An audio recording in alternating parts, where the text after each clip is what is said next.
Pour la première vidéo de la chaîne, on va parler d'un sujet qui nous concerne mais absolument tous, et ce depuis notre naissance,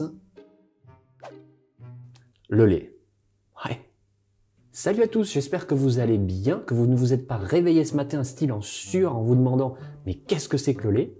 Et si c'est le cas, ça tombe bien parce que j'ai peut-être un début de réponse. Mais avant que ça commence, est-ce que vous êtes déjà fait la remarque que votre première initiation au goût, ça a été la goutte de lait? Que ce lait nous suit depuis nos premiers jours, quelles que soient nos croyances, nos religions, nos modes de vie et surtout nos régimes alimentaires, chaque être humain, dès sa naissance, en est rendu au stade primitif de mammifère qui a un besoin essentiel de lait. Et qu'au final, nous sommes tous d'une certaine manière frères et sœurs de lait. Alors il y a tellement de choses à dire sur le lait qu'une seule vidéo ne suffirait pas, je vais certainement faire l'impasse sur un paquet d'infos, mais je vais essayer d'en dire un maximum, tout en douceur, histoire de ne pas vous perdre dès la première vidéo. D'ailleurs, si jamais vous avez des remarques, des commentaires à faire, n'hésitez pas, l'espace commentaire est là pour ça. Ça pourra faire le sujet peut-être d'une prochaine vidéo. Oui, parce que si t'es en PLS devant le rayon de supermarché, que tu te prends toujours une bouteille au hasard, que t'as pas la moindre idée de comment le lait se produit, que tu ne sais même pas dire de quoi il est vraiment composé, et que t'es même pas au courant que le lait, dans le sud, ça se prononce le lait et pas le lait, t'es au bon endroit. Pour comprendre un petit peu mieux ce qu'est le lait dans sa globalité, il faut d'abord savoir depuis quand et pourquoi on en boit. D'où vient cette idée-là de consommer le lait d'autres animaux? Comment et où en trouver de nos jours? Mais surtout, c'est quoi exactement? Il y a quoi dedans? Pourquoi on nous fiche la frousse avec « ça peut être dangereux pour la santé et les femmes enceintes » et de l'autre côté, on nous encourage à en boire pour nos os, le calcium et compagnie. Bref, suffit des questions, place aux réponses. La première chose essentielle à savoir sur le lait est que sa production, aussi bien chez tous les êtres humains que chez tous les mammifères, est universelle et suit un seul et même processus. Depuis nos premiers jours d'existence, notre organisme a pu se développer grâce à l'assimilation du lait dans nos cellules. Provenant de nos propres mères durant des milliers d'années, sa consommation s'est petit à petit transformée, modernisée pour laisser place à des laits dits infantiles. Des laits de vache généralement, liquides voire en poudre, et d'autres animaux ont substitué petit à petit celui de l'allaitement de notre mère. La consommation de lait comme on la connaît aujourd'hui, en revanche, remonte à très longtemps.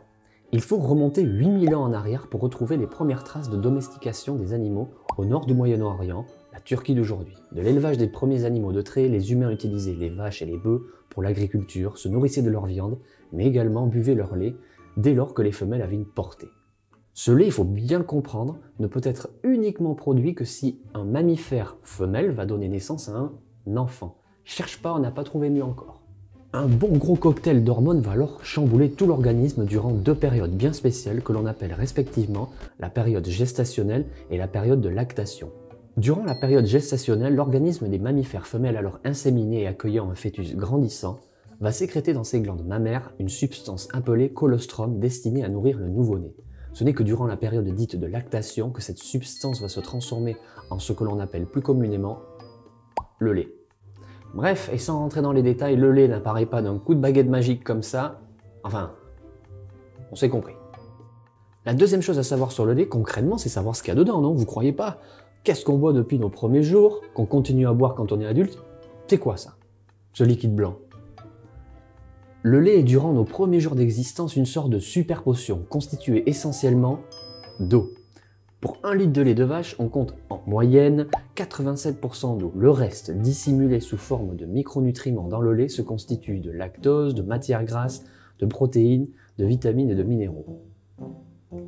Alors depuis quelque temps, on entend parler d'allergie au lait, d'intolérance au lactose. Certains même sont directement visés par ça, étant eux-mêmes les victimes de cette malformation qui en fait n'est pas si mal formée que ça.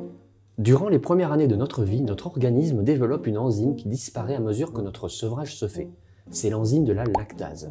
Les enzymes sont avec les sucs gastriques destinés à nous faire digérer notre alimentation et assimiler leurs nutriments dans nos cellules et notre organisme. Une enzyme est une sorte de ciseau qui va découper en petits morceaux les nutriments afin de les faire passer dans les cellules plus facilement. Pour notre lactose, la lactase se charge de découper le lactose en deux, en glucose et galactose, plus facilement assimilables par l'organisme. La lactase, notre enzyme, naturellement présente durant notre enfance, disparaît à mesure que nous grandissons. La nature nous envoie indirectement le message nous disant « Eh mon ami, il va falloir lâcher le sein de maman un jour ou l'autre ». En bref, nous ne sommes pas censés boire du lait jusqu'à la fin de nos jours.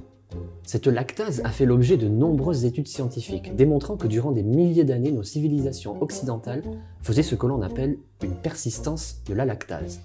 Nos modes de vie, nos régimes alimentaires, consommant encore et toujours des produits laitiers durant des siècles, ont modifié notre génétique à tel point que notre organisme a gardé cette lactase durant notre période adulte afin de mieux digérer les produits laitiers et plus précisément le lactose qui est, rappelons-le, le sucre du lait.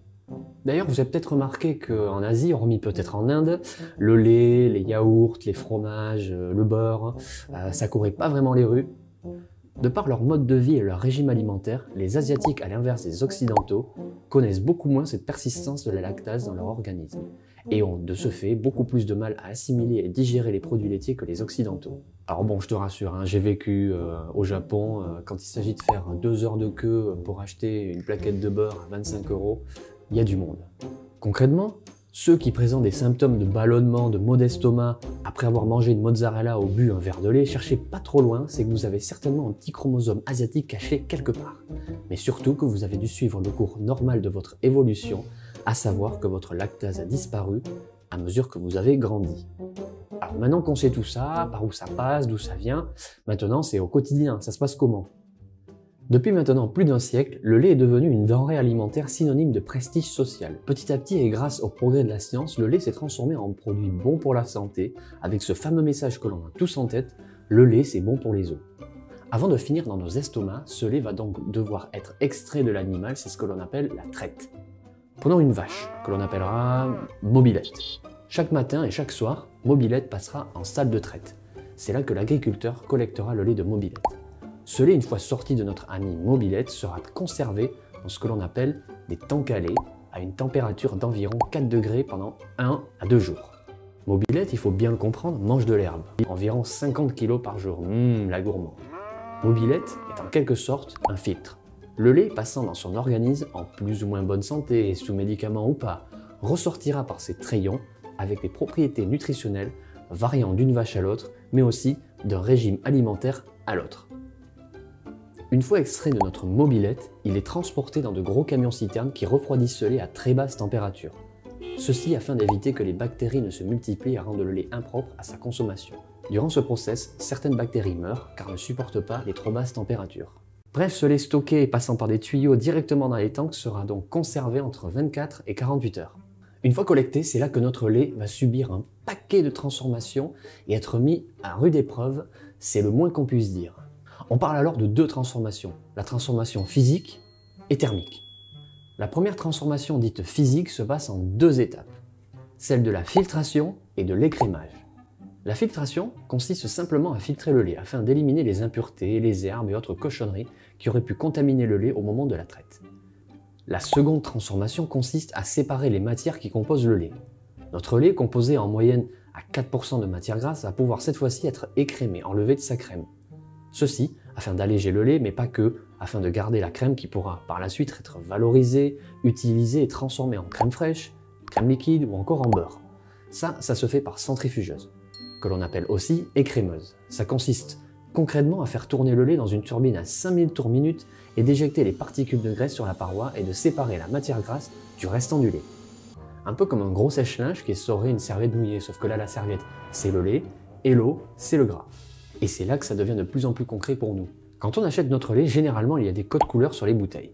Chaque couleur correspond à un taux de crème dans le lait. Le lait vert est un lait écrémé, sans crème et sans quasi aucune matière grasse. Le lait bleu est un lait demi-écrémé. Concrètement, il contient 50% de sa matière grasse de sa masse initiale. Le lait rouge, qui n'a subi aucune transformation physique, correspond au lait entier, qui a gardé toute sa crème. Il y a aussi le lait jaune, qui lui correspond au lait cru, issu généralement de ferme, qui n'a subi aucun traitement si ce n'est celui de la filtration et du refroidissement avant conditionnement. Ça, c'est la partie transformation physique, qui va consister à transformer la matière du lait. Vient maintenant la dernière étape, celle de la transformation dite thermique. Au 19e siècle, des chercheurs ont constaté que le lait à l'état liquide se dégradait plus rapidement sous l'action des bactéries naturellement présentes à l'intérieur et qui, vivant dans le lait, fichaient un sacré bordel si on les laissait s'amuser entre elles, se reproduire. Bref, mégatome dans le lait, ça finit direct à l'hosto. Pour arrêter la prolifération de ces bactéries, un certain Louis Pasteur mit au point un procédé révolutionnaire pour l'époque que l'on connaît aujourd'hui sous le nom de la pasteurisation. Nicolas Appert fut cependant le premier à mettre au point un procédé de conservation des aliments par chauffage en 1810. Ce n'est que 50 ans plus tard que notre bon vieux Louis breveta cette trouvaille et s'est fait un maximum de pognon. C'était le début de la pasteurisation et de l'industrialisation alimentaire. Ce procédé a d'abord été utilisé pour la conservation du vin et de la bière et a été ensuite utilisé dans l'industrie laitière par un certain chimiste allemand, Frank von Socklet. Bon, vous savez lire. Et donc par ce procédé de chauffe, on obtient 4 différents types de lait. Le lait cru ne dépassant pas les 37 degrés, le lait thermisé chauffé à 60 degrés et qui tue tous les germes dits pathogènes, le lait pasteurisé chauffé à 72 degrés qui tue tous les germes y compris les bons, et enfin le lait UHT, ultra haute température ou en anglais ultra heated treatment, chauffé lui à 117 degrés qui va devenir une espèce de flotte moribonde sans aucun intérêt. Ce processus de transformation thermique aura pour but de conserver le lait plus longtemps sur les étalages pour qu'il y ait moins de pertes, plus de profit. Mais on nous sert et nous servira toujours la même soupe, c'est que c'est bon et meilleur pour notre santé. La conservation du lait et des aliments en général est une science à elle toute seule. Il y a notamment une autre étape dans cette conservation, c'est celle de la fermentation. Bien maîtrisée, cette étape presque magique donnera une toute autre vie aux aliments, leur permettant de se garder très longtemps, développer des goûts incroyables et créer des émotions parfois jouissives. C'est tout pour cette petite assez grosse introduction sur le lait. Pour celles ou ceux qui auraient appris des choses, n'hésitez pas à partager la vidéo, à la liker, commenter et à vous abonner. Dans une prochaine vidéo, si tout va bien, nous verrons donc la fermentation du lait. Les fromages, les yaourts, les ferments, les bonnes vieilles croûtasses de fromage, enfin tout ça quoi.